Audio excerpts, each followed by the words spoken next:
Só porque aquele assunto é tão importante. O assassino, eu vi que você não quer falar o nome dele. Não dou ibope. Isso. O assassino da Daniela estava conversando com a Glória Maria e dando várias versões. Então, às vezes, então vamos voltar para esse ponto, porque tem muita coisa para contar desse caso. Pode ser assim? Claro, você viu. Porque a gente deu uma barrigada aí pro O Pacto Brutal, participei. É? Eu não assisti ainda. Vale a pena. Vale a pena, Igão. Eu não sei se você pegou esse momento, assim, né? É da minha geração. Foi em que ano isso daí? 1992. Não, o assassinato foi em 93, né? Não, 92. Eu tinha... Tá fazendo 30 anos. Foi em 92. Dezembro de... 27, 28 de dezembro, né? 27 de dezembro. De 92. Eu tinha 7 anos. Eu lembro vagamente... Foi uma comoção, Eu né? lembro vagamente dessa comoção e como foi um absurdo tudo isso e tal... Eu preciso ver esse documentário. E é legal você ver pelo seguinte, que o documentário ele não veio trazer versões.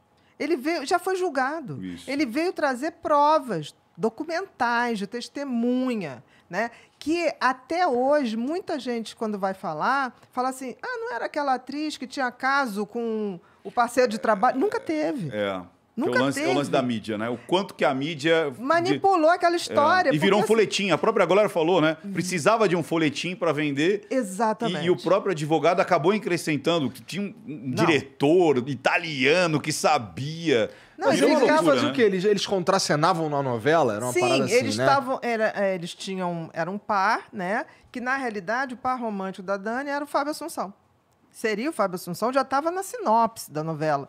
E aí, no início, ela tem um relacionamento com Bira, não é? Com o personagem lá do assassino. E eles desmancham. Quando desmanchou e começou a chegar o roteiro das gravações, ele já não sendo mais, e que a novela caminhava para o que era o planejado, Fábio Assunção, ele surtou. E ele começou, tipo assim, não, fala com a sua mãe, tem que trocar. E ela falou, não vou. Isso não existe, ninguém influencia minha mãe, não vou fazer isso. E aí ele começou assim, obsessivamente. E aí tramou lá a questão, e não sei se você viu, né? Tinha todo um simbolismo de uma coisa meio magia negra ali, né? Tinha. Uma semana antes foi limpar o terreno lá, porque tinha que ser uma coisa perto de uma árvore, na última lua cheia do mês, e aquela coisa de você tirar o coração, né? Aquilo é uma oferenda, né? Na época, nunca se tocou muito nisso, porque era tão difícil. Dessa parte eu não sabia. Você vai entender. A gente não pode dizer que é isso. Agora, que aquilo foi totalmente ritualizado, planejado, é uma coisa incrível. Você vai ver ali que aquilo tinha um determinado fim. E ele tinha umas histórias de levar uma entidade para o teatro. Tinha umas coisas muito esquisitas. Eu assisti, né, o episódio. Eu fiquei muito feliz quando você apareceu lá. Eu falei, cara, a doutora Beatriz ali e tal, dando sustentação, né, para dizer o que estava acontecendo. E a Paula Tomás, ela ia assistir ele nos Leopardos, né? Em tudo. E aí levava uma Nossa Senhora. Só que dentro dessa Nossa Senhora, pessoas que conviviam lá com eles, aquilo era como se fosse um disfarce. Então, dentro tinha objetos, tinham símbolos incrustados dentro e ela colocava, e toda vez que ele ia fazer alguma coisa, ela ia com essa Nossa Senhora e abria a bolsa e colocava ali. Ele também tinha uma imagem esquisitíssima, que as pessoas tinham muito receio no camarim dele. Existia uma ritualização. Uma ritualização. Uma religião ali. A gente não sabe qual que é definida, mas existia um pacto religioso, vamos dizer assim. Exatamente. E ele tudo isso que acontece é para que ele consiga obter o sucesso, exatamente, né? Exatamente, a qualquer custo. Qualquer custo. Eu li em algum lugar, assim, porque esse caso, com esse documentário, voltou, né? E ele fez uns vídeos, ele falou umas paradas e tal. E eu vi, eu não lembro, mas era um outro ator falando que trabalhou com ele na época. Maurício Matar? Talvez, que acho que foi. Parece que ele falou pro Maurício, se é que foi o Maurício, eu não lembro, mas talvez tenha sido, que ele faria qualquer coisa para ter sucesso, ele transaria com qualquer pessoa que mas ele tivesse. Fez, né? Fez, né? Fez de tudo. Tipo assim, muitas coisas. É claro que um cara desse tem passado. Eu sempre digo isso. Um psicopata não nasce quando faz o primeiro crime. Ele já tem várias outras coisas. E quando a gente vai na história pregressa dele, tem muita história. Tem muita história. Só que tem que, na época, pessoas envolvidas, pessoas muito conhecidas na época, não quiseram depor para não se expor. Mas tinha muita história. E a Paula Tomás, a gente estava até conversando lá.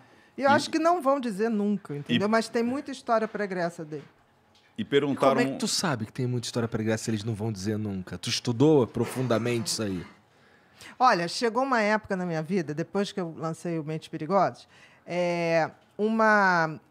a ex... Porque, assim, ele casou com a Paula, depois casou novamente com uma outra mulher que se chamava Paula, e o Tomás é dele. Então, reproduziu o nome. Uhum.